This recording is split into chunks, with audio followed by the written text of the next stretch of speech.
Today we're going to learn about ComfyUI, one of the most powerful visual interfaces for AI image generation. And we're going to show you how to get started in less than 10 minutes. Welcome humans to the Neuron. Today we're going to dive into ComfyUI. We're using version 0.3.6.2. Just in case you need to know that, Comfy updates a lot. And that's good. That means they're staying on top of their product.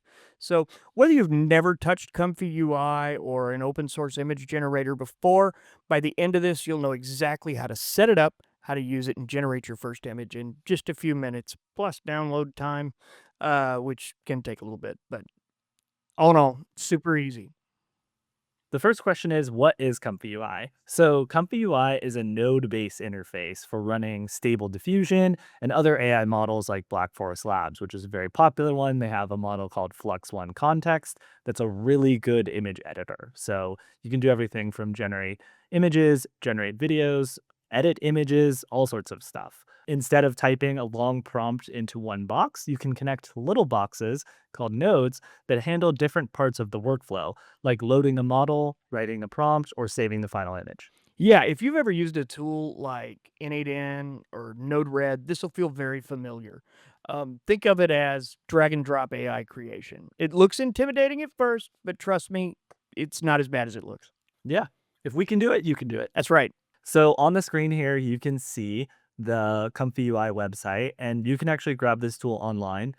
Just search for ComfyUI and follow the instructions. The desktop version works on Windows, Mac, and Linux. You'll also need a graphics card with some horsepower, so something like an NVIDIA, or if you have the new MacBook M series or a Mac desktop M series, those are usually pretty capable of handling this type of thing.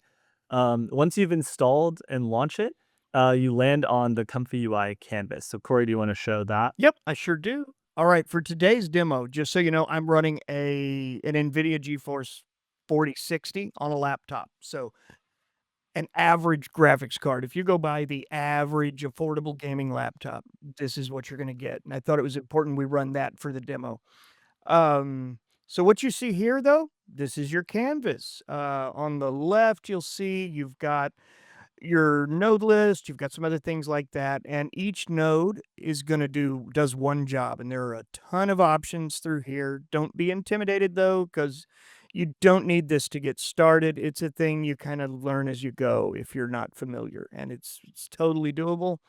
Um, you just basically all you'll have to do when you do want to use one though, is you'll just drag it onto the page and drop it, and there it is. Super quick and easy, but we don't want that, so we're going to move it. All right. You'll drag them in, connect the lines, boom, you have a workflow like this, what you see here on this screen. This looks big and intimidating. But it's really pretty simple. What you've got here, you've got your model links and a few steps. We're going to walk through every one of those as we go. Each of these nodes you see, though, it does one job. Like, maybe it's loading a checkpoint model, maybe it is handling your text prompts, whatever the case is.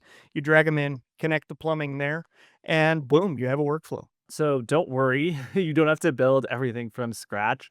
ComfyUI actually has templates built in. Corey, do you want to show where those are? Absolutely. Right here on the left in this nav bar, you'll see a templates page, and you can go in here and you have all of these options. You can look at all templates, and there are tons of them. Feel free to search around a little, do a little research with AI on what some of these mean if you don't understand. For example, Laura is a fine-tune tool. So you give it a series of images on a specific character or item, and you train the AI to make images in that style. So, if it's like a picture of me, you could have the Laura basically put me in different situations once it's trained on my face. Exactly. Exactly. So what we're going to do here is I'll show you, let's say I like the Flux model. For today's demo, we're going to use Flux Crea.dev, which is right here. It's a really good model. Things come out really clean, and it's one of the more simple workflows to download. You just click right there, and because I already have it downloaded, it's here. If not, you'll see a screen pop up and say, you don't have these models. Download, and you click yes, and then patiently wait a few minutes depending on the quality of your internet access. Let's see. They're big, that's why.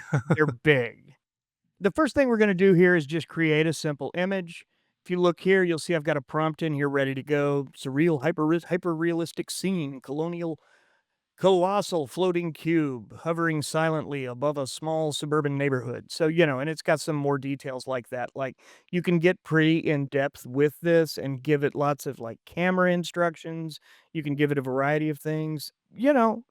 Sometimes you can go too technical and it not do great, but so you want to play around with that. Play around with prompts that are different amounts of detail, different amounts of different lengths as well, because one of the things you'll notice is that it'll do something pretty much no matter what you do. You can go in there and just type the word silly and it's going to give you an image of something.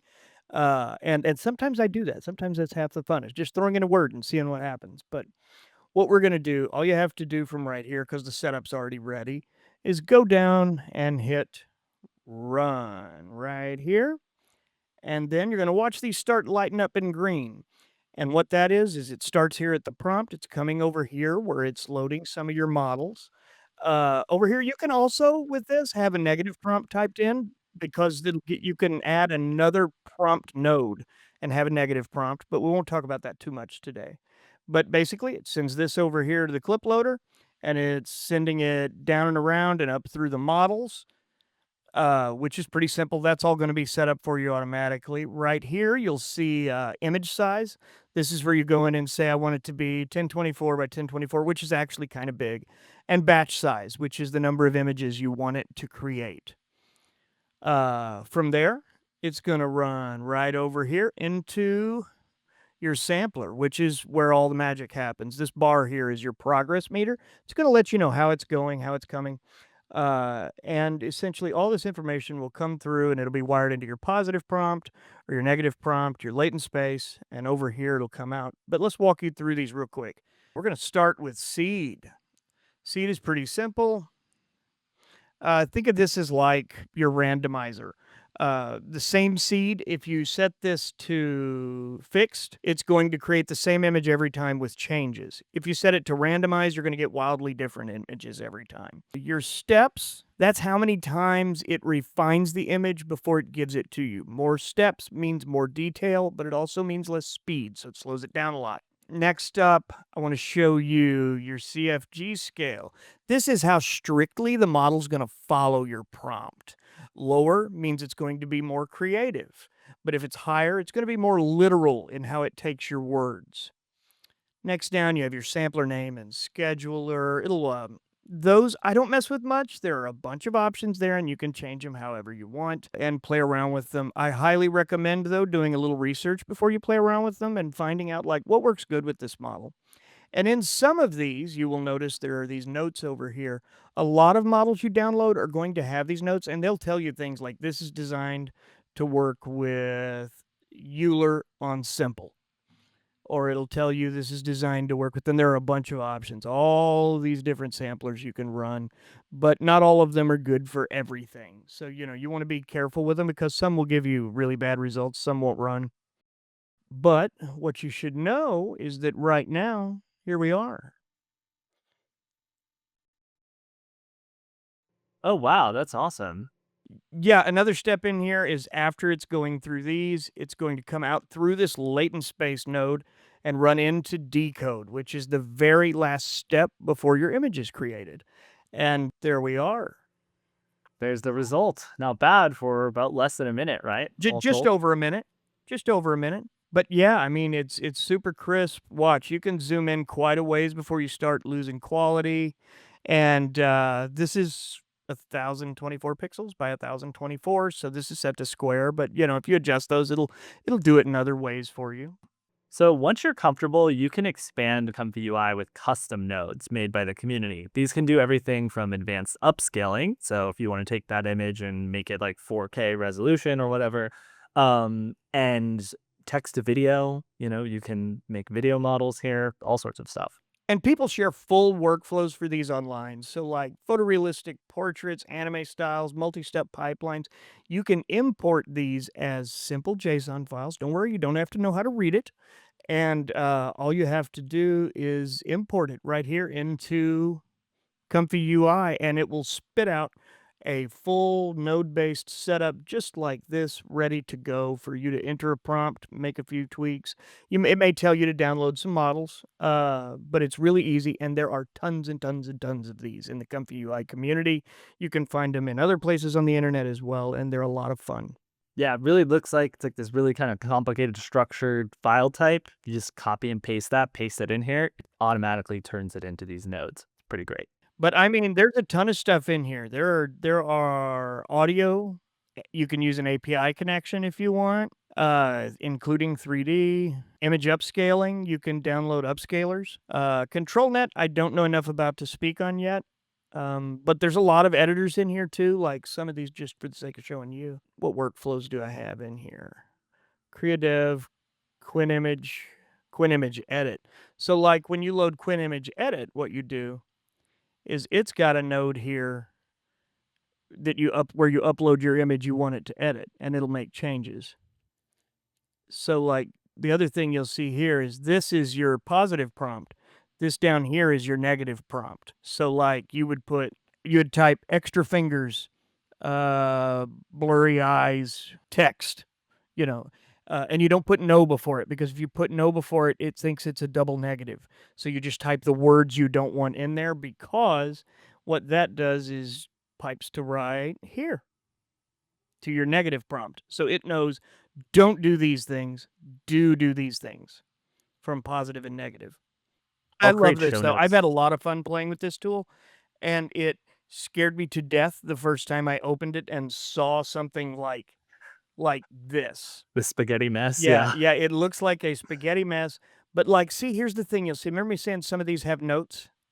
Like, down here, look, Yeah. this will be like, okay, if you're running the FP8 model, or if you're running it with LoRa, you wanna use no more than 4 steps with your CFG set to 1.0, but if you're running it without LoRa Model Loader, it's running it through another one, and you've got this setting. Some of these pop up and tell you exactly what they are when you hover over them. So, if you forget, I see. you've got these nifty things to tell you what they are and what they do. So that's everything you need to get up and running with ComfyUI today. Download it, load a template, and you'll be making incredible images in no time at all. Like I did this with no experience the first time I used it. If you found this helpful, give us a like and subscribe. We'll be diving into advanced workflows, custom nodes, and tips for professional use in future episodes. And until then, stay curious, stay creative. Farewell for now, humans.